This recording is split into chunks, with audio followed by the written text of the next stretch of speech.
Israël daal dina yàq 2 bâtiments de production yoo xam ne ay centrifuge lañ fay centrifugeuse yooyu ñoom lañ fay defar ci ay bâtiments yoo xamante ni ñaar lañu. Iran daal dina gis ne Israël daal dina ko bombardé ay sites militaires yu bari ay sites nucléaires aussi ay responsables yu mag yu mel ni Hossein Salami nga xam ne moo doon commandant gardien de la révolution yi ak Mohamed Bagheri nga xam ne moo doon chef d'état-major donc des armées foofu ca réewum Iran ñu daal di détruire télévision nationale ba nekkoon ca Téhéran. Israël itam bu ñu demee ci côté am nañ fa 24 morts civils ak ay centaines ay téeméeri nit ñoo xam ne am nañ ay gaañu-gaañu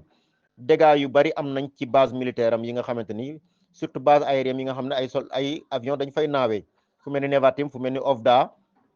ak ay quartiers résidentiels yoo xam ne nekk nañ foofu ci Tel Aviv ay missiles hypersoniques yoo xam ne Iran door na ko itam dal nañ ca Tel Aviv ak ca Haïfa bu dee wàllu avantage ak wàllu perspective de victoire kan la ñu njort ne moo ci mën a am victoire ndam xam naa nekkul laaj bu neex a tontu wante ci bëccëgu démb rek laay wax de ba léegi ñëwaguma ci tey avantage moom Israël am na ko li tax mooy dafa am doole jum ëppale ci wàllu technologie réewum Iran ndax Iran embargo bi tax na mënul am yenn logiciels yi mënul am yenn matériels yi mënul am yenn pièces de rechange ci ay fofal naawam tax na ba sax amatul une flotte aérienne amul ay avions yu naaw mais itam ci lu bari loo xam ne war na ko liggéey ci wàllu xamtu muy science mënu caa jot mbokk yi ñu ngi jéggalu xam naa dañuy ñëwaat bu Cheikh Ba pare li nga xamante ni moom lay dugal nii di ay xibaar voilà mu mel ni kon mën nañu wéyandi li ñuy wax soutien occidental maanaam réew yi nga xam ne ñoo fekkee féete soowu yëpp buñ koy wax mooy Amérique ak ñamu àndal yëpp ñooñu dañu taxaw ci ginnaaw Israël naka lañ ci taxawee sur le plan militaire ñu ngi koy jox ay ngànnaay ñu ngi koy dimbale ci lépp loo xam ne soxla na ko KC-46 avion yooyu nga xamante ni dañ leen tuddee avion citerne nga xamante ni dañuy yor carburant topp avion israélien yi bu ñu naawee bala ñoo mën a yegg Iran du ñu am carburant bu leen mën a yeggale Iran delloo jiwaat leen seen base dañ leen di dolli essence dolli leen carburant wala kérosène bi ci biir jamono bi nga xam ne ñu ngi naaw avion yooyu américains yi ñoo ko am bu taxutoon ak ñoom avion israélien duñ mën a dem bombarder ji Iran à plus de 1200 dem ba 1500 kilomètres mën a bombarder ji Iran delluwaat seen base kon sur le plan logistique muy jumtukaay Amérique mu ngi leen ci jàppale bu baax a baax mais aussi sur le plan diplomatique Donald Trump ak ñeneen ñu mel ni moom ñoom Macron ñi ci des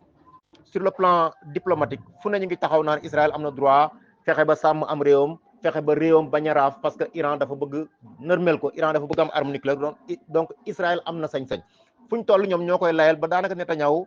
bu ñoom dañuy wax ba noppi sax mu ñëw feelu leen rek wax ca tuuti gis nañu barki démb bi nga xamante ni Donald Trump dagg na ndaje mi nga xam ne amoon na fële ca G7 ba fële ca réewum Canada juróom-ñaari réew yi nga xam ne ñoo gën a woomal ci wàllu ay ndefar maanaam industrialisation réew yi nga xam ne ñoom ñoo gën a industrialiser ci àdduna bi ëpp ay ndefar ay usine yor koom-koomu àdduna bi ñu dajee ca Canada Donald Trump dafa dagg ndaje ma dem ba mu xamee ne sax Volodymyr Zelensky di njiitu réewu Ukraine waroon na fa ñëw xaarul sax mu yegg si dafa dagg waxtaanam wa dem ñibbi Amérique ngir def li ñu naan le conseil national de sécurité conseil national de sécurité boobu bañ fa demee Amérique ci tënk rek mu gaaw lañ wax rek mooy ne jaww wala espace aérien bu Iran ubbeeku na léegi na mu leen neexee ndax amatuñu lenn loo xam ne mën na leen a aar ci kaw Israël yàq na ay jumtukaay yi nga xam ne amoon na ko ngir aar jawwi réewam kon léegi jawwi Iran ubbeeku na États-Unis US Air Force moo ko moom fi mu toll nii te bu dee dégg nga langage diplomatique phrase bi nga xam ne wala sentence bi nga jumla bi nga xam ne ci lañ wax loo wax jooju ci lañ ne kon fi mu toll nii réewum Iran ci boppam njiitu gardien révolution yi bakkanam mu ngi daanaka ci xottu nen su leen neexee ñu faat ko tey jii nii te ñoom nee nañ woon sax ñoo terewoon Israël rey ko bu yàgg ba léegi muy Ali Khamenei mi nga xamante ni mooy njiitu gardien de la révolution yi waaye si seen conseil de guerre boobu ñoom américains yi Donald Trump ak waa réewam dañ ne réewum Iran na capituler maanaam na jébbalu yëkkati musuwaar bu weex tàll war na man xeexatuma nangu naa li ngeen di wax lépp nangu naa ko lu jëm ci mbirum arme nucléaire dootuma ko jéem a wut tey Israël na ma bàyyi rek ngir yàlla man sama loxo dootul jóg dootuma wax lenn lu jëm ci seen réew banaa leen ci jàmm ak salaam loolu Iran du ko mës a nangu loolu nekkul condition yu muy mën a accepter loolu Iran lekk suuf moo ko gënal mu wax jooju ndax li tax mooy ku xam Donald Trump xam ne toujours ay menaces yàggul dara bi muy menacé chinois yi ci ay tarif douanier naan leen produit bu ngeen indi war ko dugal biir Amérique danaa leen teg 200% de taxe 200% sax leer na ko mënu ko am waaye xam nga lu mu doon bëgg lu ñu wàññilu mu am lu mu néew na 100% de taxe ba tax loolu mooy def li nga xam ne mooy tax produit chinois bu duggee ci suufu Amérique du mën a gën a gaaw a jar produit américain parce que taxe yi ñu koy teg dana tax dafay mujj cher ba dootuñ nga ko mën a jaay produit américain bi mooy gën a yomb foofu ci biir réewam loolu nag mooy tax ñu protéger ñoom seen économie ñoom américains yi loolu moo tax sax nag politique gu républicain yi di protectionnisme dañuy protéger ñoom seen économie réew donte lu baax la mais du concurrence bu loyale parce que boo bokkee ci organisation mondiale du commerce dafa am ay termes yoo xam ne sañoo ko bañ Sénégal lu ñu bëgg protéger suñu baykatu soble yi bu seen soble bi ñoree leen rek lañ man xaw a jafeel soble importé bi ba dugg nañu nu mu ñu neexee ci réew mi mais mënuñu wax ne du fi dugg te su boobaa dana tax suñuy baykat li ñu produit duñ ko mën a jaay comme il se doit te ñoom amuñ jumtukaay yuñ ko mën a denc mucc ay ba mu yàgg te du yàqu ci seen loxo dañuy obligé jaay rek su fekkee am nañ beneen prix boo xamante ni jege na seen bos wala mu gën a yomb seen bos bu ñu jaayul dañuy yàqule kon dissuasion nucléaire ñoom israéliens yi am nañ capacité néewal doole Iran ba nga xamante ni moom Iran ci boppam programme nucléaire am dootul mën a gaaw danañ ko tardeel lool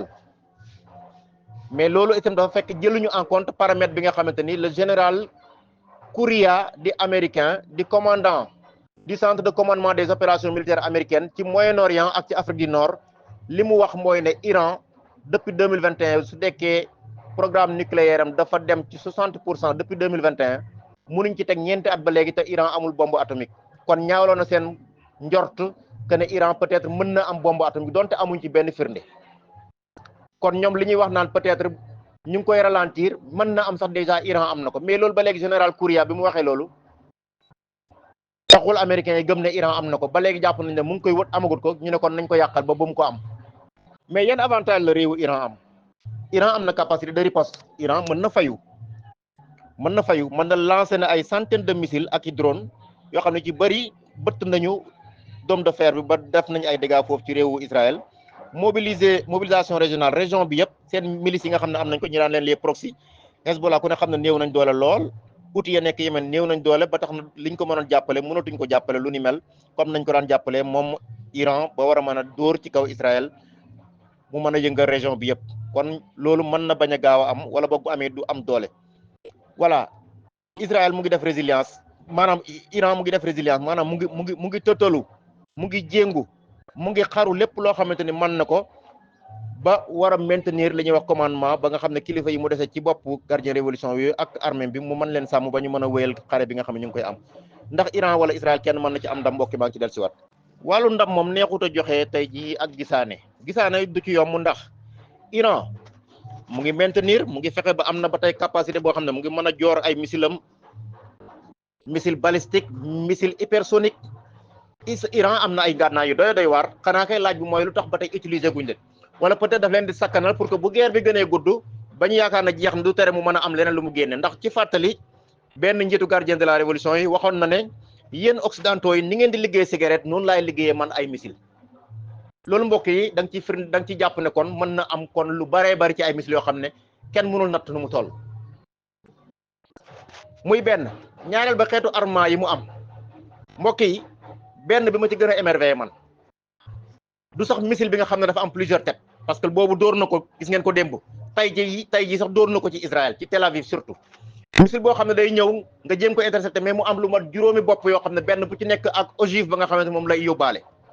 arme bu doy waar mais Shahid 3 moo ma gën a yéem mbokk yi Shahid 3 missile la boo xam ne Iran bu ko dóoree mu ngi daw 3,5 kilomètres par seconde bu ci nekk dina daw 3 kilomètres ak genn wàll am na ay missiles hypersoniques yoo xam ne 16000 kilomètres lay daw par heure te 1500 kilomètres moo dox diggante Iran ak Israël cela veut dire que missile boobu di daw 16000 kilomètres soxlawul kon muy daw 30 minutes soxlawul sax muy daw 15 minutes pour que bu ko tiiree mu yegg te dôme de fer bi nga xam ne moom la ñu am day détecter missile bu fekkee ne dem na ba jub ko 70 kilomètres la koy door a gis donc cela veut dire que bu ci tiiree benn salve cadre ci même axe bi ci même paramètres yi mu géolocaliser dóor ko créer une cible visée ba pare